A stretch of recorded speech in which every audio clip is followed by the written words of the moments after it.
नमस्कार दोस्तों, मेरा नाम डॉक्टर कुमार कामले है। मैं साइकेट्रिस्ट हूँ। एज अ कंसल्टेंट मैं अरिहंत मल्टी स्पेशलिटी हॉस्पिटल में काम करता हूँ।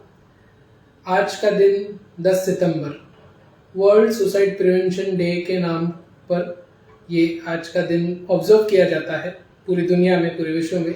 वर्ल्ड सुसाइड प्रिवेंशन डे या विश्व आत्महत्या रोकथाम दिवस, ऐसे भी हम इसे समझ सकते हैं। आज कई जगह पर psychiatrist, mental health workers awareness के बारे में बात करते हैं। आज के इस दिन के स्पेशल ओकेजन पर इस आज के दिन की स्पेशलिटी क्या है, क्यों आज अवेयरनेस की बात की जानी जरूरी है? क्योंकि सुसाइड या आत्महत्या से संबंधित लोगों के बीच में बहुत सारी गलतफहमियां हैं, जानकारी नहीं है, और इसके वजह से सुसाइड रेट जो है वो बढ़ता जा रहा है। नेशनल क्राइम रिकॉर्ड्स ब्यूरो, इनका जो इस साल का डेटा आया है, उसमें करीब करीब ये दिखाई दिया है कि भारत में हर एक घंटे में अंदाजन 450 के आसपास लोगों की मृत्यु सुसाइड के वजह से होती है। अगर आप इसे सेकंड्स के मात्रा में देखना, समझने की कोशिश करोगे तो करीबी 192 सेकंड के आसपास भारत में एक व्यक्ति की मौत सुसाइड के वजह से होती है। पिछले साल के आंकड़ों के मुताबिक एक व्यक्ति की मौत सुसाइड के वजह से 250 सेकंड के आसपास के रेंज में होती थी। मतलब समय की जो सीमा है वो घट गई है। मौतों की संख्या, सुसाइड के वजह से होने वाली मौत, तो व्यक्तियों की मृत्यु की संख्या बढ़ते जा रही है। और ये संख्या जिस गति से बढ़ रही है वो बहुत ज्यादा चिंताजनक है, एज अ पूरे डॉक्टर फ्रेटर्निटी के लिए भी, पूरे सरकार के लिए भी। और इसीलिए सुसाइड को कैसे रोका जाए, आत्महत्या को कैसे रोका जाए, इसके लिए लोगों के बीच जानकारी सही तरीके से पहुंचाना, सही जानकारी पहुंचाना बहुत ज्यादा जरूरी है।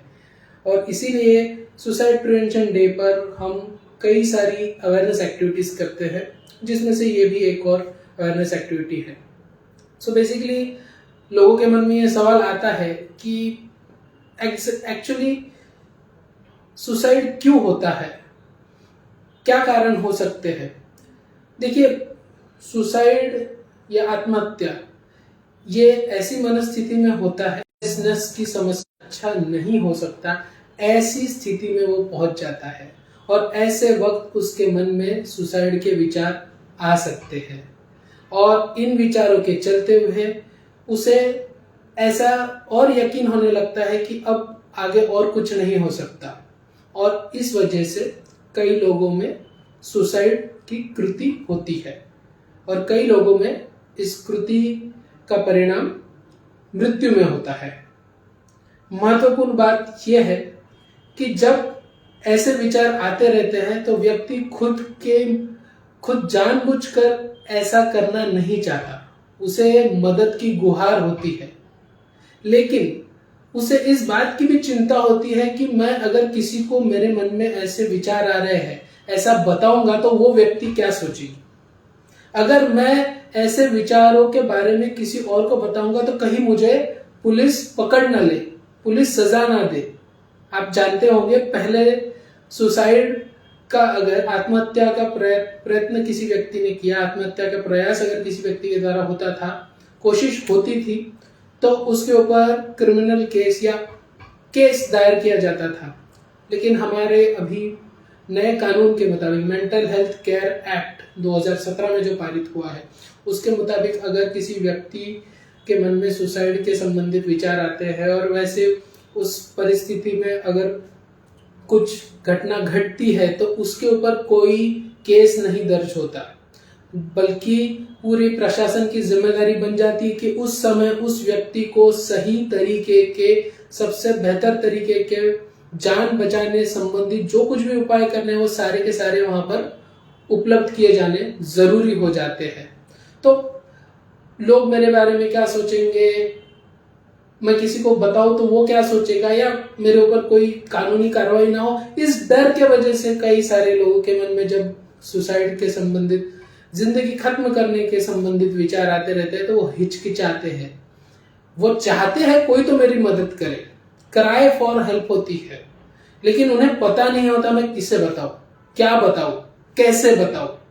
और इसीलिए ये जानकारी लोगों तक पहुंचाना बहुत ज्यादा जरूरी है कि अगर आपके मन में कभी भी किसी भी समय अपने जिंदगी को खत्म करने के विचार आते हैं, अपने आप को नुकसान पहुंचाने के विचार आते हैं, तो प्लीज ऐसे समय पर किसी ना किसी अपने भरोसे की व्यक्ति के साथ ये चीज शेयर कीजिए। आमतौर पे हम साइकेट्री में इसे एक इमरजेंसी के तौर पर ट्रीट करते हैं, एक आपातकालीन परिस्थिति के तौर पर ट्रीट करते हैं। अगर आपके मन में खुद को नुकसान पहुंचाने के विचार किसी भी कारण की वजह से आ रहे हो, तो पहले अपने आप को सुरक्षित कर ले। प्लीज जल्द से जल्द अपने पास के साइकेट्रिस्ट, डॉक्टर या हॉस्पिटल पहुंच जाए। अपने आप को अकेला ना करें, पहले सुरक्षित जगह पर पहुंच जाए जहां पर संभावना कम हो जाए, जिससे यह संभावना कम हो जाए कि आप अपने आप को कुछ नुकसान पहुंचाएं। इससे हम सुसाइड को टाल सकते हैं। सुसाइड से होने वाली, आत्महत्या से होने वाली मृत्यु को दर को हम घटा सकते हैं। Suicide is preventable. आज का दिन ही हम कह रहे हैं कि suicide prevention day, world suicide prevention day इसी थीम पर आधारित है। सो ये टाला जा सकता है। ये जानकारी आम जनता या नागरिक में नहीं होती है। इस वजह से कई सारे सुसाइड की वजह से जो मृत्यु होती है उनको रोकथाम कैसे की जाए, इसके बारे में लोगों को पता नहीं होता है। इस छोटी सी बुनियादी जानकारी को आप तक पहुंचाने के पीछे का उद्देश्य यही है कि हम ज्यादा से ज्यादा लोगों तक मदद पहुंचा सके और लोग अपनी जान आत्महत्या के कारण ना गवाए, इसको हम टाल सके, इसे हम घटा सके, आत्महत्या के कारण को हम घटा सके। कारण बहुत सारे हो सकते हैं। कई सारी मन से जुड़ी बीमारियां होती है, उनके कॉम्प्लिकेशन के तौर पे सुसाइड के विचार आ सकते हैं। कई सारी अचानक कोई तो भी नकारात्मक घटना घटित होती है, जैसे रिलेशनशिप या ब्रेकअप हो गया, एग्जाम में फेल हो गया, आर्थिक नुकसान हो गया। ऐसे कई सारी मन के विरुद्ध होने वाली घटनाएं जिसके साथ व्यक्ति एडजस्ट नहीं कर पाता है। ऐसी घटनाएं घटित होने के बाद कभी कभी मन में सुसाइड के विचार आ सकते हैं।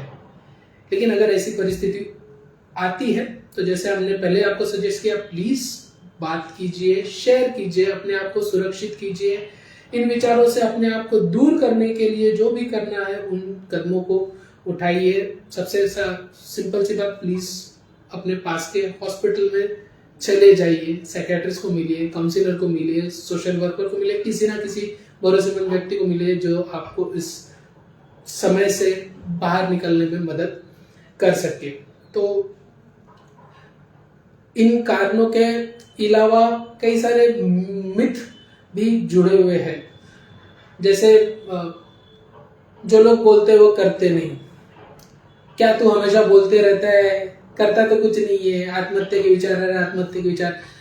ऐसा कई लोगों का मिथ है, भ्रम है, लेकिन ये सच्चाई नहीं है। इस तरीके से कभी किसी से बात मत कीजिए। लोगों को लगता है कि जो अपने मन में नकारात्मक विचार है वो शेयर अगर करते होंगे तो वो सिर्फ अटेंशन के प्राप्त करने के लिए ऐसा करते हैं, लेकिन ऐसी सच्चाई नहीं है। वो मदद की उम्मीद के लिए ऐसे करते हैं। और कई बार इस तरीके से अगर उनसे बात आप करोगे, तुझे बोलता है करता कुछ नहीं, तो शायद वो मन में जो विचार आए हैं उसके ऊपर एक्चुअली असल में उसके ऊपर एक्शन ना ले ले और फिर आगे के जो परिणाम है वो उसके जीवन को हानि पहुंचाने वाले ना पहुंचे। तो इसीलिए कभी भी इस तरीके से बात बिल्कुल मत कीजिएगा कि भाई तू सिर्फ बोलने के लिए होता है, ऐसा बिल्कुल नहीं होता है। अगर कोई भी व्यक्ति आपसे शेयर करती है मुझे ऐसा ऐसा लग रहा है, तो प्लीज उसे अकेला मत छोड़िए, उसे उसका मन बनाइए, उसको ट्रीटमेंट के लिए तुरंत पास के अस्पताल में लेके जाइए। ये हर नागरिक की जिम्मेदारी है, हर प्रशासन अधिकारी की जिम्मेदारी है, हर व्यक्ति की भारत में ये जिम्मेदारी है। जिस तरीके से हम अगर किसी व्यक्ति को हार्ट अटैक की तकलीफ हो रही है ऐसा अगर आपको पता चलता है तो आप क्या करते हो? उसे तुरंत अस्पताल में कैसे ना कैसे करके पहुंचाना है। किसी व्यक्ति का रोड साइड एक्सीडेंट हो जाता है तो आप क्या करते हो? मानवता के नाते आप उसे उठाते हो और तुरंत अस्पताल लेके जाते हो। उसी तरह ये भी एक इमरजेंसी है। अगर कोई व्यक्ति आपसे अपने मन के विचार शेयर कर रहा है जिसमें ऐसा लग रहा है कि वो व्यक्ति अपने आप को नुकसान तो लेके जाइए। इसी के साथ है कि कोई आपकी करीबी व्यक्ति है और वो बहुत ही ज्यादा नाउमीदी के जैसे माहौल में जी रही है, बिल्कुल उम्मीद नहीं है, सदमे में है। कितना अच्छा हो अगर कल का दिन ही ना निकले, कितना अच्छा हो अगर मैं हमेशा के लिए सो जाऊं, ऐसा लगता है सब कुछ छोड़ के कहीं तो भी चला जाऊं, कितना अच्छा होता मैं पैदा ही नहीं होता। इस तरीके के नाउमीदी भरे विचार अगर व्यक्त कर तो नुकसान हो सकती है। तो ऐसे समय में क्या करना चाहिए? बहुत लोगों के मन में सवाल होता है। स्वाभाविक सी बात है, कई लोगों को इस सिचुएशन को किस तरह हैंडल करें पता नहीं होता है, लेकिन आप बेझिझक बिना हिचकिचाहट के उस व्यक्ति को प्लीज पूछिए। क्या पूछना है? क्या आप आत्महत्या के बारे में तो सोच नहीं रहे हो ना? क्या आप खुद की जिंदगी खत्म करने के बारे में सोच रहे हो क्या? क्या आप सुसाइड के बारे में विचार कर रहे हो क्या? ये सवाल पूछने से उस व्यक्ति को आपके पास अपने मन की बात रखने के लिए एक रास्ता मिल जाएगा। घबराना नहीं है। ये सवाल पूछने, कई लोगों के मन में ये भ्रम है कि ऐसा अगर सवाल पूछूंगा तो कहीं वो सच में कर ना दे। नहीं, अगर व्यक्ति नाउमीदी से गुजर रही है, उसके मन में अगर नुकसान पहुंचाने के विचार आ रहे हैं, लेकिन अगर किसी व्यक्ति ने आत्मीयता के साथ ये सवाल उससे अगर पूछा तो वो आपसे मदद की गुहार करेगा, वो आपके पास जरूर वो बात रखेगा। और आप ऐसे समय में उसे प्लीज अकेला ना छोड़े, घबराइए मत, उसे अकेला मत छोड़िए, उसे अस्पताल जैसे सुरक्षित वातावरण में तुरंत लेके जाने का प्रबंध कीजिए। इतनी छोटी छोटी बातों के साथ मैं धीरज जी जो मेरे साथ जुड़े हुए हैं उनको भी, उनके मन में कई सारे सवाल हैं आज के इस टॉपिक को लेकर, तो मैं उनसे भी रिक्वेस्ट करूंगा कि सुसाइड या आत्महत्या संबंधित आपके मन में जो जो सवाल है, या फेसबुक लाइव पर अगर किसी व्यक्ति ने कोई सवाल पूछा हो तो प्लीज मुझे बताइए। मैं उन सवालों के जवाब जितने मुझसे बन पाएंगे मैं जरूर देने की कोशिश करूंगा। नमस्ते डॉक्टर साहब, आपने जैसा इसका थीम लिखा था लव यू जिंदगी, थोड़ा सा इसमें प्रकाश डालिए ना कि लव यू जिंदगी क्या है, मतलब क्या इसका मीनिंग है? डेफिनेटली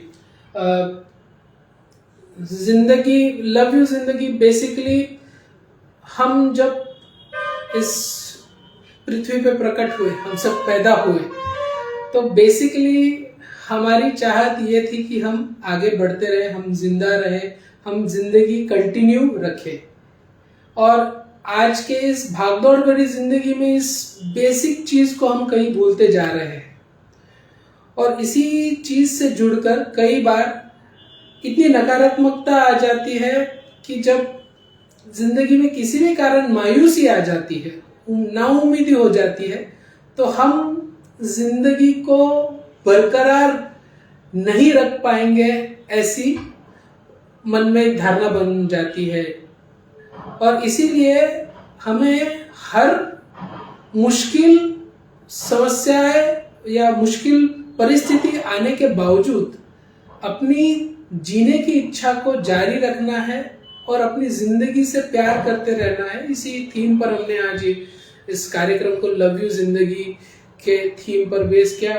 बेसिकली आत्महत्या से अपने आप को परावृत्त करने के लिए जिंदगी की और आकर्षित कैसे अपने आप को रखे, इस विचारधारा के साथ आज हमने इस छोटे से टॉक को लव यू जिंदगी ये नाम दिया था। डॉक्टर साहब, एक और क्वेश्चन था कि इसमें परिवार वालों का तो इन्वॉल्वमेंट बहुत होना चाहिए। क्या लक्षण ऐसे रहते हैं कि जो परिवार वालों ने अपने परिजन, अपने बेटा बेटी, बहू या उनके पिताजी, ऐसे क्या लक्षण रहते हैं डॉक्टर साहब नॉर्मली जिसमें वो एक डिप्रेशन पाया जाता है? ऐसे कुछ लक्षण या सिम्टम्स बता पाएंगे आप प्लीज? सबसे पहले तो डिप्रेशन भावना जो है, इमोशन जो है, वो दुख की भावना बनी हुई रहती है। ये दुख की भावना किसी नकारात्मक या क्या कहते हैं अनफेवरेबल सर्कमस्टांसेस से उभर कर भी आ सकते हैं, या फिर कोई नकारात्मक या कोई मन के विपरीत घटना ना घटने के बावजूद भी ये मन में दुख की लगातार भावना बनी हुई रहने की समस्या आ सकती है। जरूरी नहीं कि कोई प्रेसिपिटेटिंग इवेंट हो, लेकिन व्यक्ति लगातार उदास बना हुआ रहता है। इसके वजह से परिणाम स्वरूप जो लक्षण दिखाई देते हैं, जो घर परिवार या कामकाज के जगह पर या स्कूल में जहां कहीं भी व्यक्ति अपने एज ग्रुप के हिसाब से लोगों के संपर्क में आता है, वहां पर लोगों को कुछ कुछ चीजें उसमें ऑब्जर्व होने लग जाती है, उनके ध्यान में आने लगती है। जैसे अगर किसी व्यक्ति को उदासीनता या डिप्रेशन की समस्या होती है तो वो थोड़ा थोड़ा सा गुमसुम होना शुरू हो जाता है, लोगों से कम बातचीत करने लगता है, ऊर्जा उतनी लगती नहीं है, उतना सचेत लगता नहीं है। पहले जैसे काम में जितना जोश के साथ वो काम करता था, पढ़ाई करता था, खेल कूद जो कुछ भी उस व्यक्ति की एक्टिविटीज है, अब उसमें वो उतनी तरह जोश के साथ या उतनी ऊर्जा के साथ वो पार्टिसिपेट नहीं करता, कामकाज नहीं करता है। भूख कम हो जाती है व्यक्ति की, स्वभाव में चिड़चिड़ापन का बदलाव आने लगता है, बर्ताव में ये बदलाव देखे जाते हैं। और ये 2 हफ्ते से ज्यादा अगर लगातार बने हुए रहे तो हम इसे डिप्रेशन के नाम से या बीमारी के स्वरूप में समझ सकते हैं। ये कई सारे कारणों की वजह से हो सकता है। जैसे मैंने कहा कि जरूरी नहीं है कि कोई हादसा या कोई प्रेसिपिटेटिंग फैक्टर हो, कभी कभी ये बगैर किसी टेंशन के समस्या के वजह से भी ये लक्षण दिखाई दे सकते हैं। तो अगर इनमें से कोई लक्षण दिखाई देने लगते हैं तो परिवार या कामकाज के जगह के लोग या मित्र परिवार के लोग थोड़े सचेत हो सकते हैं और शायद अपने जो ये करीबी व्यक्ति है उसे डिप्रेशन की समस्या होने की संभावना हो सकती है। तो ऐसे अगर लक्षण दिखाई दिए तो प्लीज उसे किसी पास के साइकियाट्रिस्ट के पास, काउंसलर के पास, साइकोलॉजिस्ट के पास जरूर लेके जाए और उसका डिटेल जो है चर्चा करने में उसकी मदद करे, और अगर उसे ट्रीटमेंट की जरूरत है तो ट्रीटमेंट भी कंटिन्यू रखने के लिए मदद करे। लास्ट में एक सवाल है डॉक्टर साहब, इसमें काउंसलिंग, स्ट्रेस बस्टर में योगा और मेडिसिन जी का कितना बड़ा रोल है? जी हम डिप्रेशन कह लीजिए या किसी भी तरीके की मानसिक बीमारियां कह लीजिए, हर मानसिक बीमारी के लिए बायोलॉजिकल, साइकोलॉजिकल और सोशल, माने बायोलॉजिकल मतलब शारीरिक तौर पे, साइकोलॉजिकल मतलब मानसिक तौर पे, और सोशल मतलब सामाजिक तौर पे, तीनों स्तर पे ट्रीटमेंट की जरूरत होती है। इन तीनों स्तरों पे जब मिलकर एफर्ट्स डाले जाते हैं, मिलकर काम किया जाता है तो सबसे बेहतर ट्रीटमेंट के रिजल्ट्स आते हैं। जैसे बायोलॉजिकल तौर पर अगर हम देखें तो कई सारी समस्याएं भी, कई सारी शारीरिक बीमारियां होती है जिसके साथ जुड़कर मन की बीमारी आती है। तो अगर ऐसी बीमारी है जैसे थायराइड की समस्या है और उसके साथ उदासीनता के लक्षण है, तो थायराइड की बीमारी को भी ट्रीटमेंट करने की जरूरत है, और उसके साथ कुछ समय के लिए उदासी की बीमारी है उसके लिए भी ट्रीटमेंट की जरूरत होती है।